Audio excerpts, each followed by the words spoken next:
High in the Himalayas of Kashmir and Ladakh, 205 kilometers east of Srinagar, 234 kilometers to the west of Leh, is a small town whose name is made up of two words, Kar and Kil. Kar means castle, Kil means center. So, a place between castles, as the land historically lay between kingdoms. In 1999, this place became the center of much international intrigue and war between India and Pakistan. My name is Kabir Bedi, and today on Guns and Glory, we will talk about the time when India, at Kargil, had to fire over 250,000 shells, bombs and rockets across the LOC to bring Pakistan to its senses.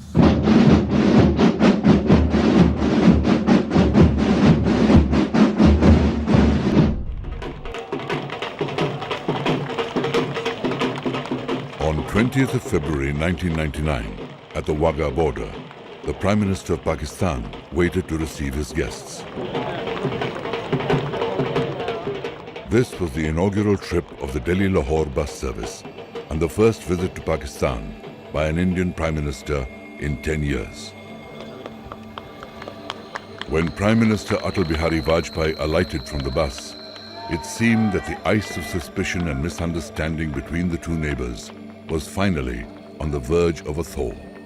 As Prime Minister Nawaz Sharif stepped forward, first there was a handshake, and then the Prime Minister of India initiated a hug, which seemed to be grudgingly reciprocated by the Prime Minister of Pakistan.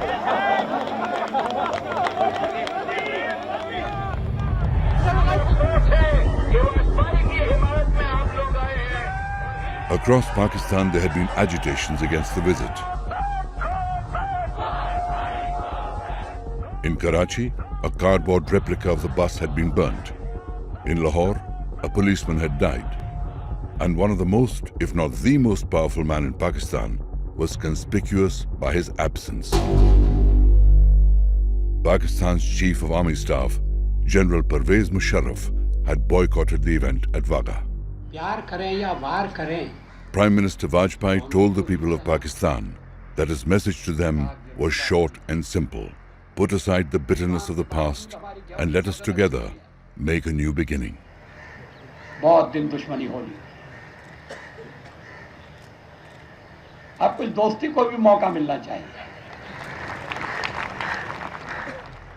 November 1998, about 3 months before Atal Bihari Vajpayee set off on the bus to meet Nawaz Sharif, Lieutenant General Mahmood Ahmed, an artillery officer commanding the 10 Corps in Pakistan, went to meet his chief, General Pervez Musharraf. Lieutenant General Ahmed was accompanied by Major General Javed Hassan, who commanded the frontier constabulary of the northern areas. Present at this meeting was a fourth general, Lieutenant General Muhammad Aziz, a Kashmiri by birth, who at that time was Chief of General Staff in the Pakistan Army. These four generals, in November 1998, decided to dig up and execute a plan that had been made but shelved many years ago. In the Kargil district of Jammu and Kashmir, the winter is long and harsh, and the summer short and dry. In summer, temperatures can go up to 30 degrees Celsius. In winter, they can plummet to -35. Along the entire western border of the district runs the disputed LOC, the line of control that divides Kashmir between India and Pakistan. The contours of the line of control are maintained by the armies of both the countries, who man bunkers and posts along the demarcation. But in this desolate landscape, there existed an unwritten understanding. In the cold harshness of winter, the armies would climb down from the highest of their posts and leave them unattended till the summer.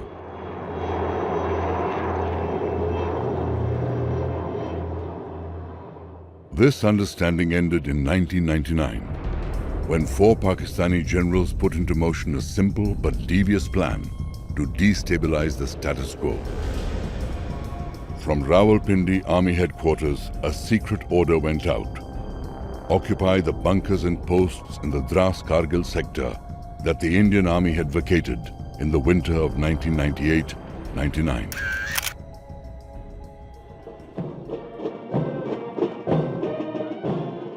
Unknown to Vajpayee, and possibly even to Nawaz Sharif, as India and Pakistan were announcing to the world the beginning of a new era in Indo-Pakistan relationship.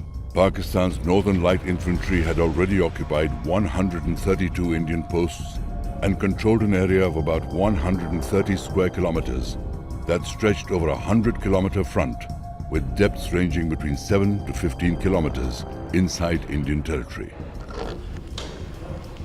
And yet, during this period, on March 21, 1999, Prime Ministers Vajpayee and Sharif signed the Lahore Declaration. In the last days of April 1999, Tashi Namgyal, Morup Sering and Ali Raza Stanba from the tiny village of Garkhun took their flock of sheep up to the Banju Heights near Kargil. Morup carried with him his prized possession, a pair of powerful binoculars. On the morning of May 3rd, Tashi Namgyal borrowed the binoculars to look for game to hunt. But what he saw were men in Pathan suits digging bunkers. वहाँ हमें कोई 6 आदमी नजर आई है, कोई काला रंग का ड्रेस लगा हुआ था, तो मैंने थोड़ा सा देखा उसमें, तो पत्थर डुल रहा था, बर्फ हट रहा था. Over the next few days, the army sent out a few patrols, and while they did encounter some hostile elements and some skirmishes took place, the extent of the excursion was not known until Captain Saurabh Kalia's entire patrol went missing. IC 58522F, Lieutenant Kalia was commissioned into the Indian Army in December 1998. The 22-year-old officer joined the 4th Jat Regiment and was posted to Kargil in January 1999. On May 15th, Lieutenant Kalia and 5 soldiers were on a patrol in the Bajrang post in the Kaksar sector of Jammu and Kashmir. For 22 days, there was no news of Lieutenant Saurabh Kalia and his patrol. Well after war had already broken out in Kargil, their mutilated bodies were handed over to India.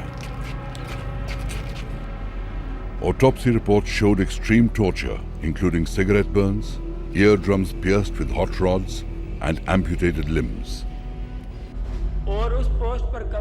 14 years later, a former soldier of Pakistan's Northern Light Infantry appeared on a video clip claiming to have been one of the Pakistani soldiers responsible for the death of Lieutenant Kalia. उनके 6 बंदों ने lieutenant Kaliya के साथ recce के लिए हमारी तरफ advance किया, मगर जब वो करीब आए हम उन्हें कैदी बनाना चाहते थे, लेकिन वो थोड़ा हमारे रेंज से दूर वो हमसे भागने की कोशिश कर रहे थे, हमने उनके ऊपर फायर गिरा दिया.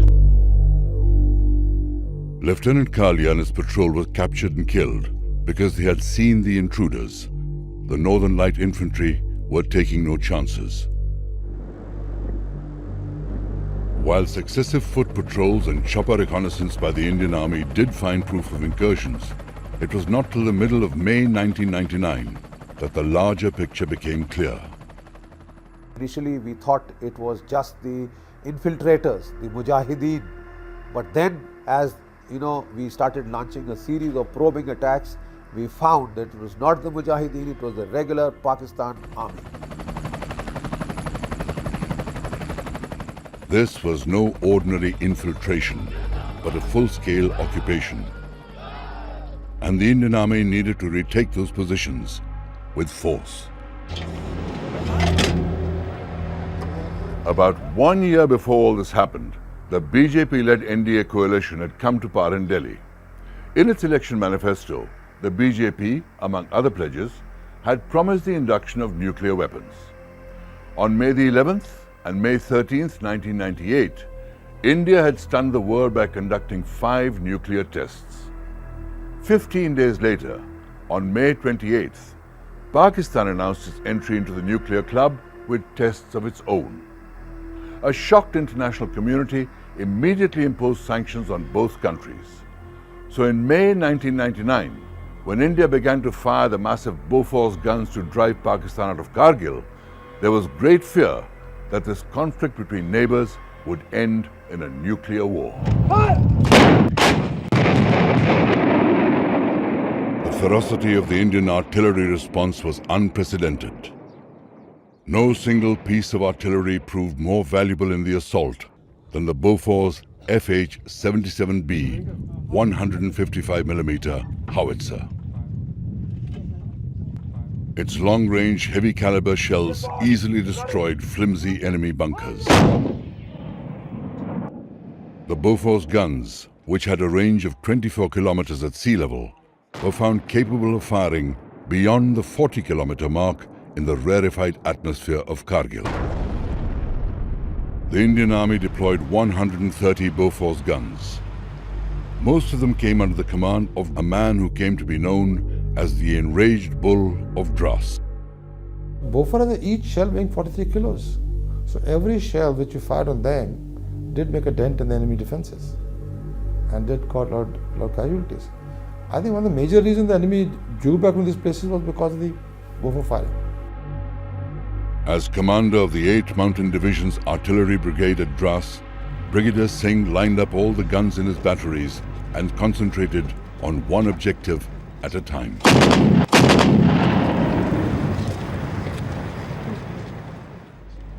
In one crucial assault, 100 guns concentrated their fire at one point, point 5140 in Tololing.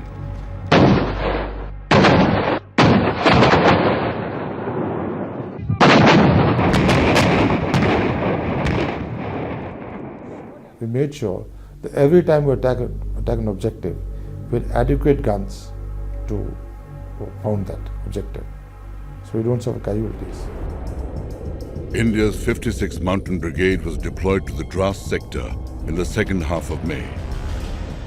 Pakistani positions along the Tololing complex formed the deepest incursions into Indian territory.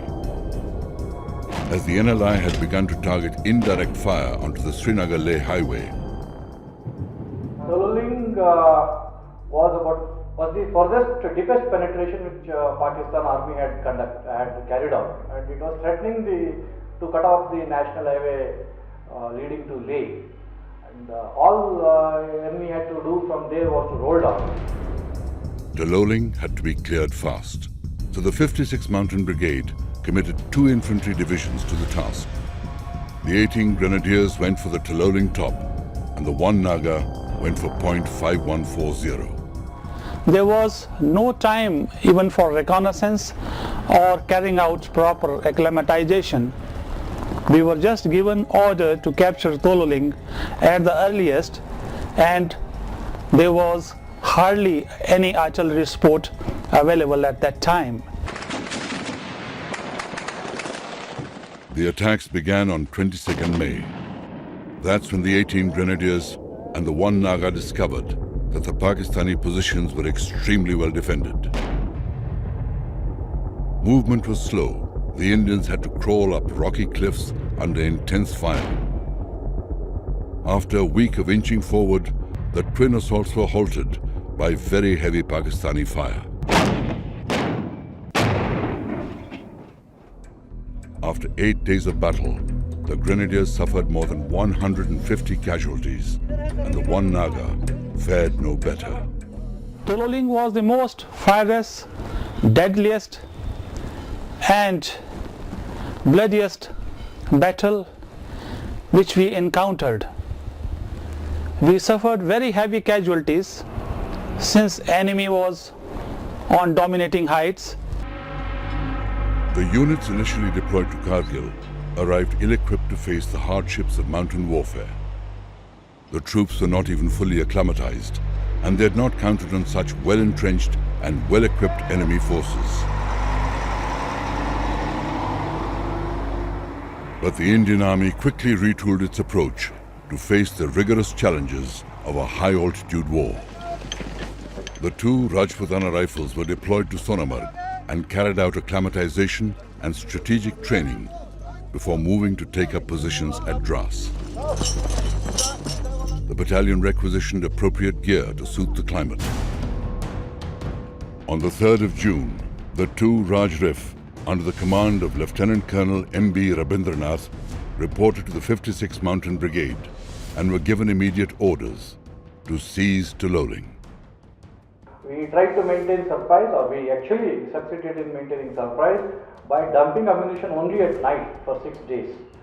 And then after 6 days, final day we actually went and lie dogo next to the objective areas for whole day without moving, and then attacked the next day. On the night of June 12th, 20 artillery batteries consisting of 120 guns began a continuous 6-hour barrage aimed at Pakistani positions on the cliff tops. The 18 grenadiers, who were stuck midway up the ridge, set up their own barrage. Under the cover of this tremendous cannonade, the two Raj Rif moved towards Tololing Peak along both the chosen axes. The big guns kept firing till the Indian attackers were a mere 200 meters from their objective. When they suddenly fell silent, the Raj Rif soldiers, supported by fires from the 18 grenadiers, decimated the Northern Light Infantry and took possession of Tololing Top.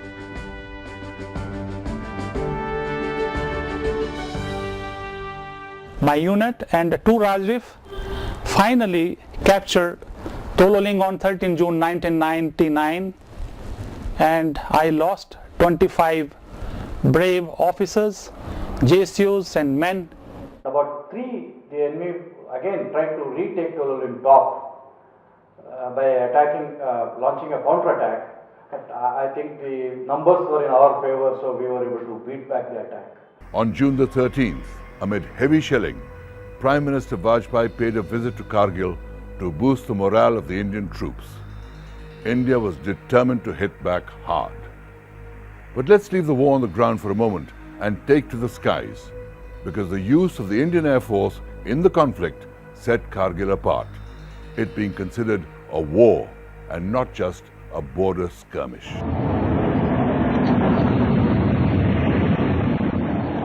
The Indian Air Force began offensive operations at 0630 hours on May 26th.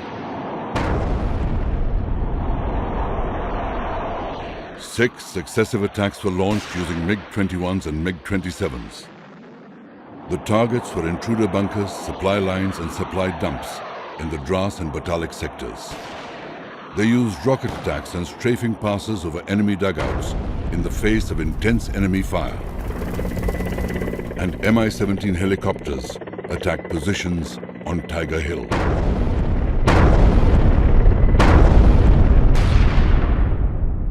Because we were not allowed to cross the LC, we had to be dependent on what the army tells us is the position of some targets. And these targets were not easily seen, not even from the ground, leave alone from the air. But our strategy was to hit those targets as best as we could.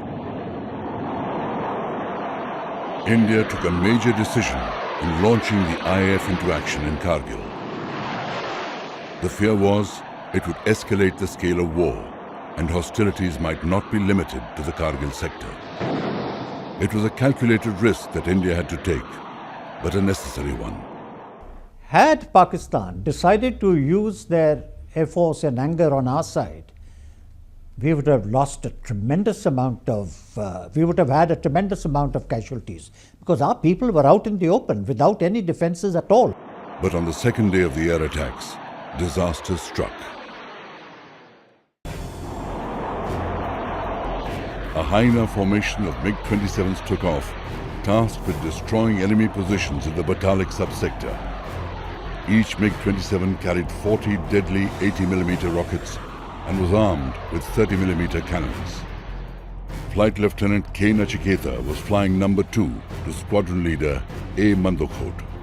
Zeroing in on the target, Flight Lieutenant Nachiketa fired all his 40 rockets in one salvo. He came back for a second attack with his 30mm guns. Nachiketa, unfortunately, he fired his weapon, and there is a disadvantage on that type of aircraft, the MiG-27, that when this sort of armament, this sort of rocket is fired, there is a chance, I repeat, there is a chance that some engine malfunction could occur. There were so many others, and this was his second attack in that particular area. Only in this second attack there was a problem and his engine malfunction, and he was too low at that time, and he punched out. He punched out and he was taken prisoner of war. When Flight Lieutenant Nachiketa ejected, Squadron Leader Ajay Ahuja, also airborne on a mission at the same time, stayed over the area in an attempt to spot his landing site to direct rescue helicopters to pick him up. So he trying to look for it, he started to turn around, and his aircraft was heavily loaded. And in the result, and it was underpowered as well. That type of aircraft is generally underpowered. So he lost height. He came within the range of the surface-to-air missiles and got shot. Squadron Leader Ahuja was flying on the Indian side of the LOC when he was hit. He was posthumously awarded the Veer Chakra. Then again, on May 28th, a Mi-17 helicopter on an attack mission at Taloling was destroyed by a Pakistani shoulder-fired missile. The entire crew of 4, Squadron Leader R. Pundhir, Flight Lieutenant S. Muhilan, Sergeant R. K. Sahu, and Sergeant P.V.N.R. Prasad were killed. The missile didn't come from the target that he was attacking. The missile came from the side, which only gave the indication that the number of missiles they had was quite a lot. So from then onwards, after the third day, we took the helicopters off combat duties and we raised the height of operation to above the danger height of the missiles. And we said, all right, we will operate at those heights and we will drop bombs from those heights. The IAF suspended attack helicopter operations, but the air attack continued effectively.